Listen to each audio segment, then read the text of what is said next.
அன்னை தகவல் சேனலில் இன்றைக்கி என்ன பார்க்க போகிறோம் அப்படின்னா, சென்ட்ரலைஸ்டு அட்மிஷன் கமிட்டி சென்டாக் 2024-25க்கான அட்மிஷன் ஓப்பன் பண்ணியிருக்காங்க.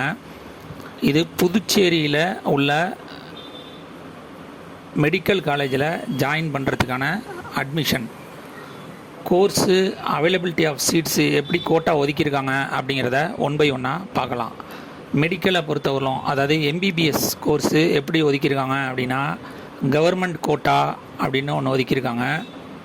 யுனைடெட் ட்ரஸ்ட் ஆஃப் புதுச்சேரி, அதாவது பாண்டிச்சேரிக்கான minority quota, Christian and Telugu கம்யூனிட்டிக்குன்னு ஒரு கோட்டா ஒதுக்கியிருக்காங்க. ஆல் இண்டியா மேனேஜ்மெண்ட் கோட்டான்னு ஒன்று ஒதுக்கியிருக்காங்க. இதை தவிர என்ஆர்ஐ கோட்டா அப்படின்னு ஒதுக்கியிருக்காங்க. இதே மாதிரி டென்டலுக்கும் கவர்மெண்ட் கோட்டா அப்படின்னு ஒதுக்கியிருக்காங்க. பாண்டிச்சேரி மைனாரிட்டி கோட்டா, தெலுங்கு கம்யூனிட்டிக்கு மட்டும் ஒதுக்கியிருக்காங்க.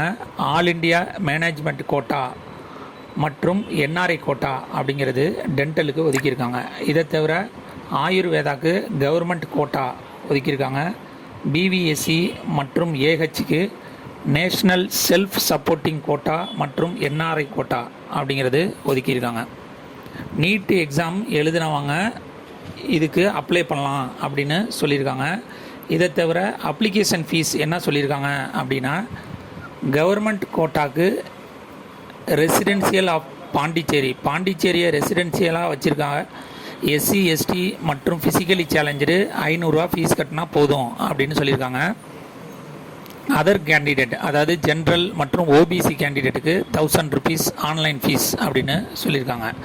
செகண்டு, மேனேஜ்மெண்ட் கோட்டா ஃபார் எல்லாருக்குமே பாண்டிச்சேரியில் உள்ள எஸ்சி எஸ்டி ஃபிசிக்கலி சேலஞ்சு பர்சனுக்கு 1000 ருபீஸ் ஆன்லைன் ஃபீஸு. அதுவே அதர்ஸாக இருந்தால் 2000 ருபீஸ் அப்படின்னு சொல்லியிருக்காங்க. அதர் ஸ்டேட்டாக இருந்தாங்கன்னா 2000 ருபீஸ் அப்படின்னு சொல்லியிருக்காங்க.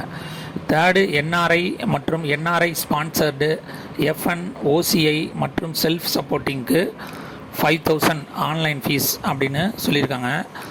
இந்த காலேஜுக்கு அப்ளை பண்ணுறதுக்கு என்னென்ன டாக்குமெண்ட்ஸ் வேணும் அப்படின்னா, photo, sign, community certificate, SSLC mark sheet, higher secondary mark sheet, TC மற்றும் நீட் ஸ்கோர் கார்டு கேட்டிருக்காங்க. நீட் ஸ்கோர் கார்டுங்கிறது எதை மென்ஷன் பண்ணியிருக்காங்க அப்படின்னா, 26/7/2024 அன்னைக்கு நீட்டு ரிசல்ட்டு கொடுத்த ஸ்கோர் கார்டை அப்லோட் பண்ணணும் அப்படின்னு சொல்லியிருக்காங்க. விண்ணப்பிக்க கடைசி நாள் 6/8/2024. நீட் எக்ஸாம் எழுதினவங்க இது விண்ணப்பித்து எம்பிபிஎஸ் கோர்ஸ் மற்றும் டென்டல், ஆயுர்வேதா, பிவிஎஸ்சி அல்லது ஏஹெச் கோர்ஸில் சேருக. நன்றி, வணக்கம்.